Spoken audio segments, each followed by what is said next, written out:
Good morning, नमस्कार। मेरा नाम सचिन बांबा है। मैं स्पेस नाम की एक संस्था चलाता हूं जो खगोलीय गतिविधियों पे बच्चों को इन्वॉल्व करके अलग अलग तरह के विज्ञान और उसमें से जो हमें ज्ञान प्राप्त होते हैं उसके बारे में नॉलेज देती है। जो ब्रह्मांड है ये हमारे जीवन की रचना भी करता है और उसका संरक्षण भी।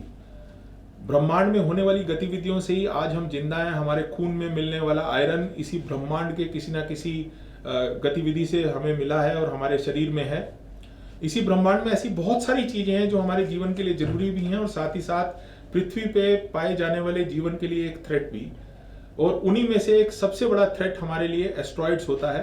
हालांकि किसी समय तक साइंटिस्ट एस्ट्रॉइड्स को एक थ्रेट ही समझते थे, लेकिन आज उसमें बहुत सारी इकोनॉमिक पॉसिबिलिटीज भी निकल करके आती हैं।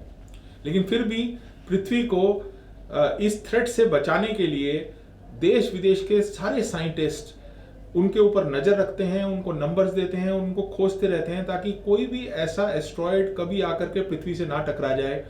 हम सब जानते हैं कि हम इसी पृथ्वी पे डायनासोर्स रहा करते थे और आज से कई साल पहले वो डायनासोर इसी तरह के किसी पत्थर के टकराने से खत्म हुए। आज हमारे देश के लिए एक बहुत बड़ा दिन है। जवाहर नवोदय विद्यालय के कुछ बच्चों ने, कुछ टीमों ने नए ऐसे एस्ट्रॉइड्स ढूंढे हैं, ऐसे शुभ ग्रह ढूंढे हैं जो पहले कभी नहीं देखे गए।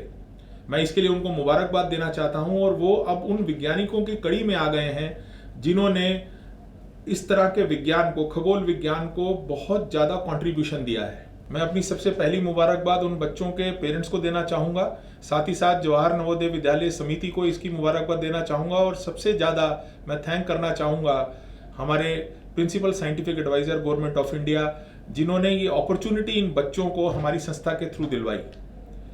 ये डिस्कवरी करने वाले स्टूडेंट्स जिन जेएनवी स्कूलों से बिलोंग करते हैं उनका नाम है JNV Annapur, JNV Sonbhadra, JNV Una, JNV Nellore, JNV Baghpat, JNV Jaingir और जेएनवी मांड्या। इन बच्चों को ये जो अपॉर्चुनिटी मिलती है एक अंतर्राष्ट्रीय संस्था इंटरनेशनल एस्ट्रोनॉमिकल सर्च कोलैबोरेशन जो अमेरिका में है, जो नासा द्वारा फंडेड है, उसके थ्रू ये अपॉर्चुनिटी मिलती है, जिनको जो हमारे बच्चों को बहुत सारा डाटा जो इंटरनेशनल ऑब्जर्वेटरीज, पैनस्टार ऑब्जर्वेटरी से उन बच्चों को मिलता है और वो साइंटिस्ट और एस्ट्रोनॉमर की टीम के साथ मिलकर के उस डाटा का एनालिसिस करते हैं और अगर उन्हें उसमें कोई ऐसा नया ऑब्जेक्ट मिलता है जो पहले कभी ना देखा गया हो, जो साइंटिफिक डाटा में ना हो, तो उसको रिपोर्ट बैक किया जाता है। और जब ये डाटा रिपोर्ट बैक किया गया तो ये नए 9 एस्ट्रॉइड्स यानी शुभ ग्रह इन बच्चों ने डिस्कवर किए। ये शुभ ग्रह अगर इसी सर्किट में रहेंगे अगले 6 साल तक तो इन बच्चों को ये भी अपॉर्चुनिटी मिलेगी कि वो उनका नाम रख सकें। लेकिन अभी ये डिस्कवरी इन बच्चों के नाम पे क्रेडिटेड रहेगी और माइनर प्लैनेट कैटलॉग में उन्हीं के नाम से रजिस्टर होगी। भारतीय बच्चों के लिए अपॉर्चुनिटी की इंस्पिरेशन हमें doctor K Vijay Raghavan, principal scientific adviser government of India से मिली।